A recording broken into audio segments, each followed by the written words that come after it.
from Humanities and Social Sciences, Grade 11, Section McKenzie.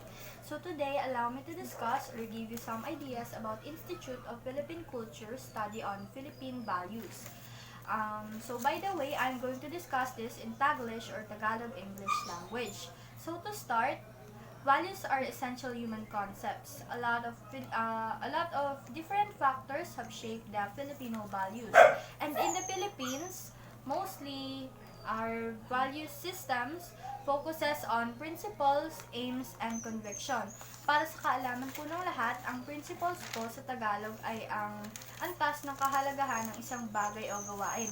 Ito rin po yung yung layunin na pagtukoy sa kung ano yung pinakamainam na gawin na pamamaraan ng pamumuhay. Yung pangalawa naman ay aims, na ang ibig sabihin sa Tagalog ay naglalayon, naggaling sa salitang layon na ang ibig sabihin ay nais, pakay, gusto, o sadya. Yung pangatlo naman po, yung conviction, na ang ibig sabihin sa Tagalog ay pananalig o yung tinatawag nating matinding paniniwala.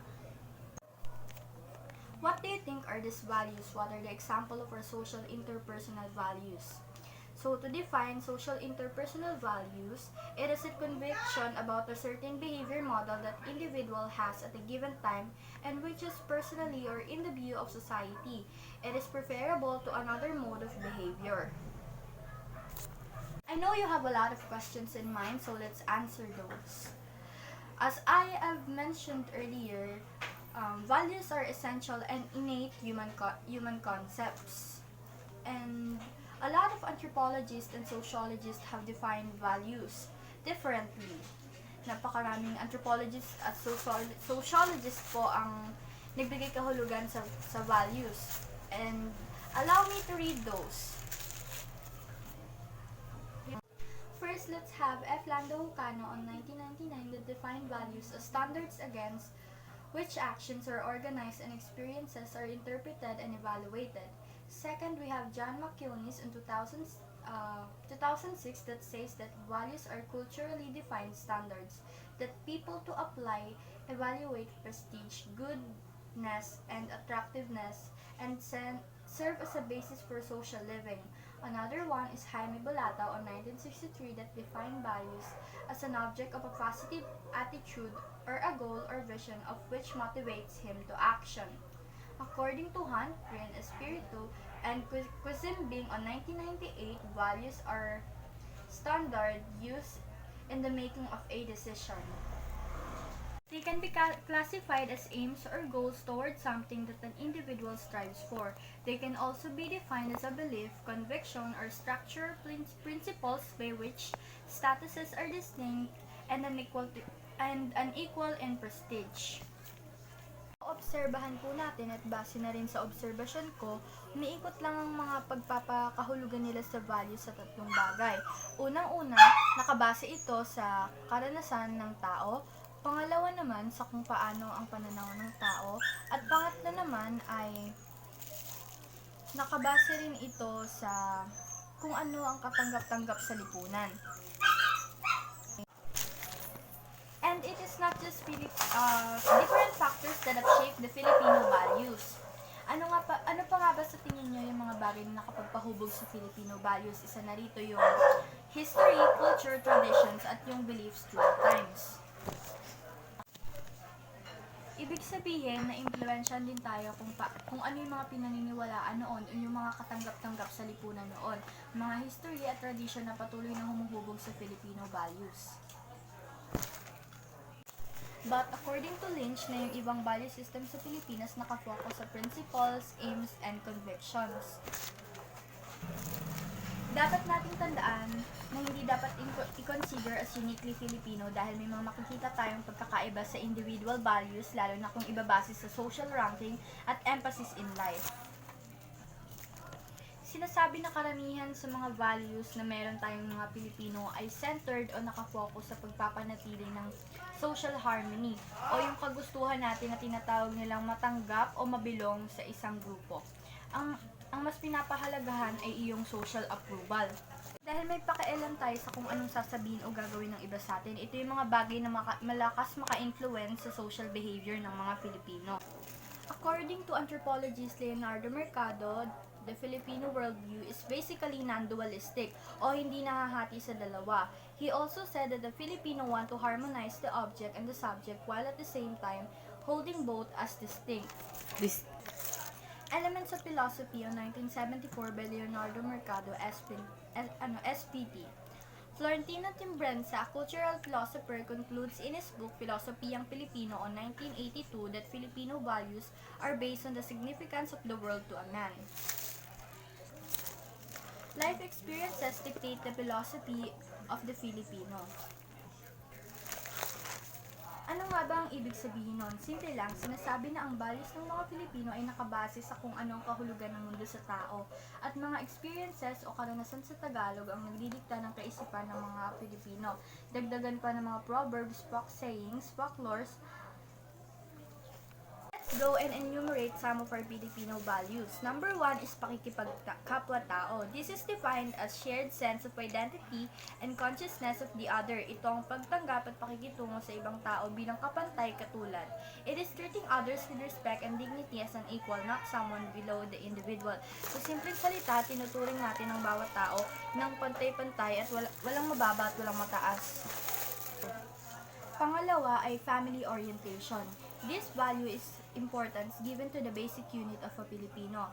The family, unlike in Western countries, the Filipino, upon turning at the age of 18, are not expected to move out of their parents' home and get a place to him or herself. When a Filipino's parents are old and cannot take care of themselves, they are very rarely brought by the children to the home for the aged.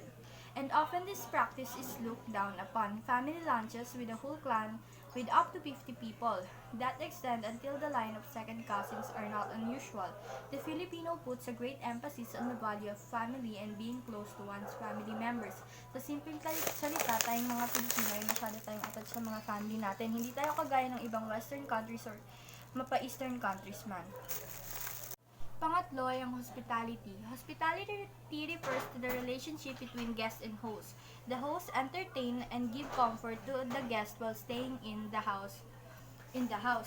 Sa simpleng salita, sinasabi dito na tayong mga Pilipino ay kilala sa pagiging welcome. Warm welcome sa mga bisita natin kanino man. babangon at babangon. Number 4 is joy or humor. Biro sa Tagalog. This famous trait is the ability of Filipinos to find humor in everything. It sheds light on the optimism and positivity of Filipinos in whatever situation they are in.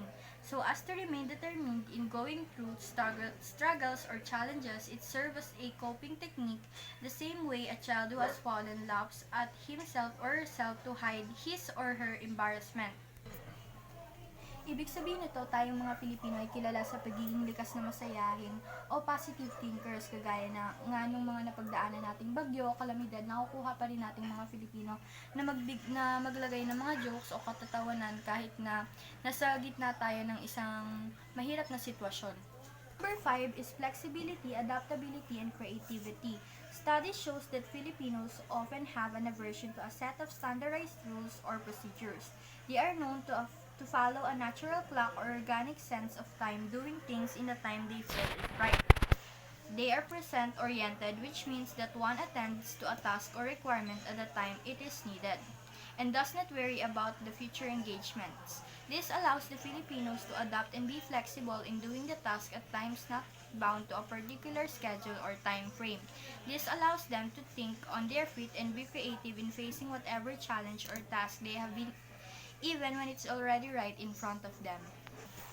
Ibig sabihin lamang na tayong mga Pilipino, mabilis tayong makasabay o maka-adapt sa isang sitwasyon kahit pa hindi natin napaghandaan ito. Ang pang-anim ay faith and religiosity. This is a reflection of the Filipinos' strong faith in God as seen in their various practices. This includes the numerous church holidays as they observe, the customary and obligatory Sunday Mass, the individual's basis of their moral standpoints, the influence of the Church on the minds, actions, and opinions of the majority, importance of the sacraments, praying at almost any possible time of the day, the extreme practices during Holy Week, and etc. Ibig sabihin nito na tayong mga Pilipino malakas ang pananalig natin o pananampalataya sa may likha, kaya sinusunod natin pati yung mga okasyon ng simbahan kagaya ng pagsisimba, Holy Week, na nakaapekto rin ito sa opinyon natin at sa pananaw sa buhay. Pangpito ay ability to survive. The Filipinos as a people have been constantly under the rule of numerous powerful countries as over time, develop as a sense of resourcefulness or the ability to survive with whatever they have. They have the extraordinary ability to make something about of basically nothing. Ibig sabihin nito, tayong mga Pilipino, kahit nabigyan tayo ng kapiranggot na bagay, magagawa natin ito or makaka-produce tayo, makakabigay tayo ng isang produktibong bagay na magagamit natin. Number 8 are hard work and industry. With resourcefulness comes hard work. Filipinos are very determined and persevering in accomplish whatever they set their minds to. Filipino over the years have proven time and time again that they are a people with an industrious attitude. Ibig sabihin lamang nito na ang mga Pilipino ay likas na masisikap or masisipag, na gagawin nilang kahit ano para maka-accomplish ang isang bagay o ma-achieve ang isang bagay. At ang panghuli ay gender-specific value. In relation to parenthood, male and female children depend on the preferences of the parents based on the expected roles that each gender would assume once grown up. Ibig sabihin lang nito, di ba tayong mga Pilipino, nakasanayan natin na yung mga lalaki dapat silang magpo-provide para sa pamilya nila, samantalang yung mga babae naman magiging hands-on sila sa mga gawaing bahay. Yun lamang po at maraming salamat.